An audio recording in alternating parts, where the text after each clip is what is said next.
Film the king of paintings एक painter की कहानी है जिसे एक जादुई पेंसिल मिलती है जो किसी भी ड्राइंग को असली चीज में बदल सकती है। कहानी जापान के एक लड़के कियान से शुरू होती है जो सड़क पर एक खूबसूरत लड़की की पेंटिंग बना रहा होता है। तभी एक दूसरा पेंटर लिची दिखता है जो अपनी गर्लफ्रेंड मार्शा के साथ महंगी कार में बैठा होता है। पता चलता है कि मार्शा पहले कियान की गर्लफ्रेंड थी लेकिन अब लिची से शादी कर चुकी है क्योंकि वो देश का सबसे मशहूर और अमीर पेंटर है। लिची कियान की पेंटिंग्स खरीदता है और उन्हें अपने नाम से आर्ट गैलरीज में बेचता है। कियान को सिर्फ 5% पैसा मिलता है और बाकी सारा पैसा लिची खुद रखता है। मुख्य आदमी अपनी गाड़ी चेक करने गया तो पता चला कि गाड़ी खराब है और उसके पास इतने पैसे नहीं हैं कि मरम्मत करवा सके। थोड़ी देर बाद वो आर्टिस्ट कॉलोनी में रहने वाले कवान के घर लौट आया। वहाँ मकान मालिक ने किराया मांगा तो कवान ने उस महीने का किराया दे दिया, लेकिन मकान मालिक ने कहा कि अगले महीने का किराया भी कल देना होगा। इस बात पर कवान को गुस्सा आया और उसे मारने तक का मन हुआ। इसके बाद वो शहर की एक आर्ट गैलरी गया क्योंकि स्कूल का आर्ट एग्जीबिशन पास था और कवान अपनी पेंटिंग्स वहाँ लगाना चाहता था। उसने अपनी सारी बचत गैलरी वाले को दे दी लेकिन फिर भी उसने मना कर दिया। वो कवान पर तंज कसते हुए बोला, कोई नहीं, कवान तेरी पेंटिंग्स का बड़ा फैन है। शियाओ की नजर पहले से कमजोर है और वो एक बाल काटने की दुकान में काम करती है। उसे ठीक से दिखाई नहीं देता जिससे उसे काफी दिक्कत होती है और वो परेशान रहती है। क्वान को भी बुरा लगता है क्योंकि वो खुद को एक जीनियस पेंटर मानता है लेकिन फिर भी उसकी पेंटिंग्स नहीं बिकती। उधर लिची की पेंटिंग्स फौरन बिक जाती हैं क्योंकि वो मशहूर है चाहे उसने वो पेंटिंग्स खुद न बनाई हो। इसके बाद क्वान उस दुकान पर जाता है जहाँ शियाओ काम करती है। वो देखता है कि शियाओ ग्राहकों के बाल काटने की कोशिश कर रही है लेकिन उसे ठीक से दिख नहीं रहा। ग्राहक उस पर चिल्लाने लगते हैं। क्वान उनकी मदद करने की कोशिश करता है और उनसे भिड़ जाता है लेकिन क्योंकि वो कमजोर है इसलिए ग्राहक उसे पीट देते हैं। रात में क्वान शियाओ के साथ घर पर बैठा होता है। मारपीट के बाद क्वान का पूरा शरीर टूट चुका होता है और उसका चेहरा भी खून और चोटों से भरा होता है। फिर भी वो शियाओ को एक तोहफा देता है, एक नई जूती। शियाओ बहुत खुश होती है क्योंकि वो उसकी परवाह करता है, भले ही वो उसे ठीक से देख नहीं पाती। दोनों एक दूसरे से काफी जुड़े हुए लगते हैं। उनके साथ क्वान का दोस्त मंग भी होता है। शियाओ घर छोड़कर चली जाती है ताकि वो दोनों साथ रह सके। रात को क्वान और मंग छत पर बैठे होते हैं। थोड़ी देर में मंग सो जाता है और क्वान आसमान की तरफ देखने लगता है। उसे ऊपर एक अंतरिक्ष यान उड़ता हुआ दिखता है। वो सोने का नाटक करता है और तभी यान रुक जाता है। फिर 3 एलियंस छत पर उतरते हैं जो कि एक चित्रकार के घर की छत होती है। किवान जल्दी से छुप जाता है और एलियंस को नजरअंदाज करता हुआ चुपके से उनका वीडियो रिकॉर्ड करने की कोशिश करता है लेकिन वो एलियंस उसे महसूस कर लेते हैं और फिर जहाज में लौटकर तेजी से उड़ जाते हैं। किवान नोटिस करता है कि उनके पास से एक जादुई चीज जमीन पर गिर गई है। वो जल्दी से उसे उठा लेता है इससे पहले कि कोई और देखे। अगले दिन किवान जागता है और अपने दोस्त मंग को सब कुछ बताता है। मंग उसका मजाक उड़ाता है क्योंकि जो किवान बता रहा होता है वही चीज उसकी दीवार पर लगी एक तस्वीर में भी होती है। इससे किवान परेशान हो जाता है और कुछ कह नहीं पाता। मंग उसकी तरफ से वो तस्वीर हटा देता है ताकि किवान आराम से सो सके। इसके बाद किवान अपने काम पर निकलता है। वो एक सड़क कलाकार है। किवान कागज पर ड्रॉ करता है ताकि मशीन का लाइन टेस्ट कर सके और अचानक उसकी ड्राइंग असली पत्थर में बदल जाती है। उसे शक होता है कि ये मशीन जादुई है और वही ये कर रही है। फिर वो एक सेब बनाता है और सच में वो सेब असली हो जाता है। वो बहुत हैरान होता है और यकीन नहीं कर पाता कि ये सब सच हो रहा है। उसे लगता है कुछ तो गड़बड़ है तो जल्दी घर लौटता है और सब कुछ माँ को बताता है। कवान को साबित करने की कोशिश करता है कि वो झूठ नहीं बोल रहा। वो कागज पर एक सोने की बार बनाकर ड्रॉ करता है लेकिन वो बार असली नहीं बनती। कवान उस पर हंसता है और कागज को खिड़की से फेंक देता है। अचानक वो कागज असली सोने की बार में बदल जाता है और घर के मालिक के सिर पर गिरता है। उस वक्त मकान मालिक और कियान आपस में लड़ रहे थे जब तक कि उन्हें ये नहीं पता चला कि जो चीज उसके सिर पर गिरी थी वो असली सोने की सलाख थी। फिर मकान मालिक ने कियान को छोड़ दिया और उस चोट के बदले में सोने की सलाख ले ली। इसके बाद कियान ने सोचना शुरू किया कि इस अजीब मशीन से कैसे फायदा उठाया जाए। वो एक और सोने की सलाख बनाता है और वो सच में असली दुनिया में दिखती है। वे बहुत खुश होते हैं और सोचते हैं कि अब एक घर बनाए ताकि उस बुरी सी फ्लैट से निकल सके। फिर कियान एक बहुत सुंदर घर बनाता है और अचानक वो घर सड़क पर प्रकट हो जाता है जिससे पूरे शहर के लोग डर जाते हैं। फिर लोगों ने पुलिस को फोन किया ताकि पता चल सके कि असल में क्या हो रहा है। पुलिस वाले आते हैं और घर के अंदर देखने लगते हैं कि उसमें कौन है। तब किवान बाहर खड़ा होकर सब कुछ देख रहा होता है। उसे डर लगता है कि पुलिस उसे पकड़ लेगी, इसीलिए वो फैसला करता है कि तस्वीर मिटा देगा। तभी उसे पता चलता है कि उसकी पेन का रबर काम कर रहा है। वो सच में तस्वीर मिटा देता है जिससे घर गायब हो जाता है। फिर किवान और उसका दोस्त वापस घर लौटते हैं। वहाँ किवान सोचता है कि अब एक नई तस्वीर बनाएगा लेकिन इस बार पैसे बनाएगा ताकि नया घर खरीद सके क्योंकि अब हर बार जब वो घर बनाएगा तो पुलिस उसे पकड़ लेगी। वो कागज पर 20 मिलियन लिखता है, उम्मीद करता है कि ये पैसे उसके सामने आ जाएंगे लेकिन उसे हैरानी होती है कि ये नंबर असली दुनिया में भी असली नंबर बन गए हैं। फिर वो असली पैसों की तस्वीर बनाता है। कुवांग उस कागज पर वो नंबर लिख देता है जो उसे चाहिए और सच में वो पैसे अजीब तरीके से घर के अंदर भरने लगते हैं। फिर कुवांग अपने बालों और कपड़ों का लुक बदल देता है, नई कारें खरीदता है और अगले दिन नए घर देखने जाता है ताकि वो अपने पुराने इलाके से निकल सके। वहीं उसकी मुलाकात लीची से होती है जो खुद भी नया घर खरीदने की कोशिश कर रहा होता है। लीची कुवांग का मजाक उड़ाता है क्योंकि वो असल में गरीब और फेल इंसान माना जाता है जिसके लिए एक घर खरीदना भी मुश्किल है। कुवांग को गुस्सा आ जाता है और 2 घर खरीदने का फैसला करता है, खासकर जब मंग उसे ऐसा करने के लिए प्रोत्साहित करता है। लीची हैरान रह जाता है जब उसे पता चलता है कि कुवांग के पास इतने सारे पैसे हैं और उसे खुद भी समझ नहीं आता कि ये कैसे हुआ, क्योंकि लीची खुद भी वो घर नहीं खरीद पा रहा था जो कियान ने खरीदा था। अगले दिन कियान ने सोचा कि अब पैसे का फायदा उठाए और शादी कर ले। उसने एक बड़ी सी पार्टी रखी और बहुत सारे लोगों को बुलाया।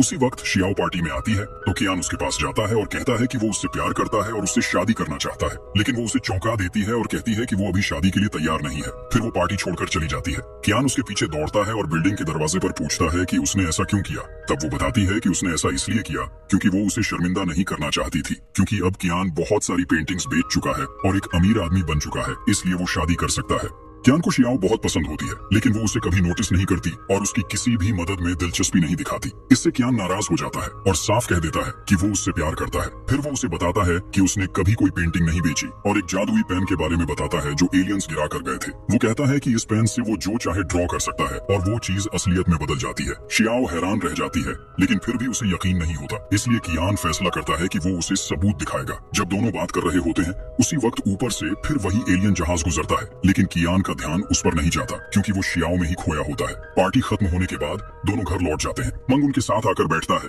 फिर कुआन अपनी एक पेंटिंग लेकर आता है। वो उसमें आंखें बनाता है और ये आंखें सच में मंग के कंधे पर दिखाई देने लगती हैं। सब लोग डर जाते हैं जब वे ये आंखें देखते हैं। कुआन जल्दी से उन आंखों को मिटा देता है और फिर सोचने लगता है कि कैसे शियाओ की आंखें वापस लाई जा सकती हैं। वो फैसला करता है कि अब पूरी पेंटिंग बनाएगा। फिर वो पूरी रात पेंटिंग करता रहता है जब तक सुबह नहीं हो जाती, लेकिन जैसे ही पेंटिंग पूरी होती है शियाओ को लगता है कि कुछ भी नहीं बदला। वो फिर से घर छोड़ने की कोशिश करती है, लेकिन जैसे ही वो दरवाजे से बाहर निकलती है अचानक वो गायब हो जाती है और उसी वक्त शियाओ पेंटिंग से बाहर निकलती है। अब उसके पास अपनी आंखें होती हैं और वो देख सकती है। सब लोग हैरान रह जाते हैं और खुद पर यकीन नहीं कर पाते। शियाओ बहुत खुश थी कि वो फिर से मिल पाई। फिर किवान उसे शहर दिखाने ले गया क्योंकि उसने पहले शहर नहीं देखा था। वहीं मैंगो भी एक लड़की के साथ था जो उसे पहले से पसंद थी। कुछ वक्त बाद वो अपनी पेंटिंग्स की नीलामी करता है और लोग हर तरफ से आकर उन्हें खरीदते हैं। तभी टीवी पर न्यूज रिपोर्ट आती है जिसमें 3 अजीब घटनाओं की खबर होती है। एक हॉलीवुड एक्ट्रेस की आंखें गायब हो गई, चीन के एक बैंक से 20 मिलियन चोरी हो गए और एक गाड़ी अचानक गायब हो गई जबकि उसका मालिक उसी में था। वो अपनी गर्लफ्रेंड के साथ बैठा था। तभी पत्रकार हर मामले की जांच के लिए सड़क पर उतर आए। एक पत्रकार ने पता लगाया कि एक जानवर अचानक गायब हो गया था। उसी समय पुलिस का एक इन्वेस्टिगेटर बैंक की सीसीटीवी देख रहा था और उसने देखा कि पैसे बिना किसी के अंदर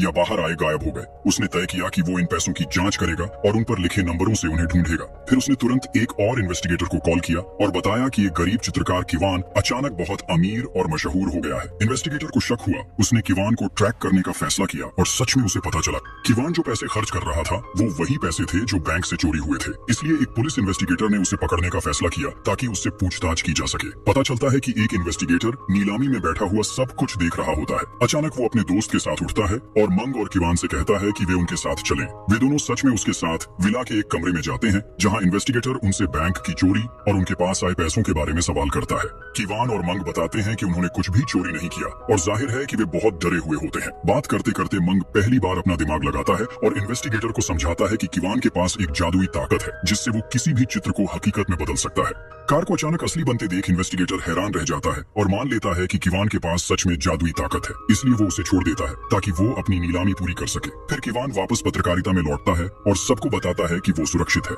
थोड़ी देर बाद नीलामी खत्म होती है और सब लोग किवान के घर वापस आते हैं। वहाँ सब आपस में बात करते हैं और डरे हुए होते हैं क्योंकि उन्हें लगा था कि वो जेल जा सकते थे। तभी किवान समझता है कि ये कलम जादुई नहीं बल्कि चीजों को एक जगह से दूसरी जगह भेजने वाली है। वो बहुत तनाव में आ जाता है क्योंकि वो किसी को नुकसान नहीं पहुंचाना चाहता और चोर भी नहीं दिखना चाहता ताकि जेल न जाना पड़े। न्यूज में खबर आती है कि एक कार रहस्यमय तरीके से गायब हो गई है और वो वही कार है जो कुआन के पास है। इसलिए इन्वेस्टिगेटर अपने दोस्त के साथ उसकी निगरानी करता है। तभी उसे आदेश मिलता है कि चोरी के मामले में कुआन को पकड़ो। कुआन देखता है कि पुलिस की गाड़ी उसके घर के बाहर खड़ी है जिससे वो बहुत घबरा जाता है क्योंकि वो जेल नहीं जाना चाहता। थोड़ी देर बाद उसकी पुरानी प्रेमिका मार्शा आती है जिसके चेहरे पर मारपीट के निशान होते हैं। वो अंदर आकर कुआन से माफी मांगती है कि उसने उसे छोड़कर लीची से शादी कर ली थी। फिर वो बताती है कि लीची ने जलन में आकर उसके साथ मारपीट की। कुआन जवाब देता है कि पहले वो सिर्फ अपनी पेंटिंग्स में डूबा हुआ था और उस वक्त उसे मार्शा से कोई खास मतलब नहीं था। कांच के पास पैसे नहीं थे और उसे अपने पिता के इलाज के लिए पैसे चाहिए थे।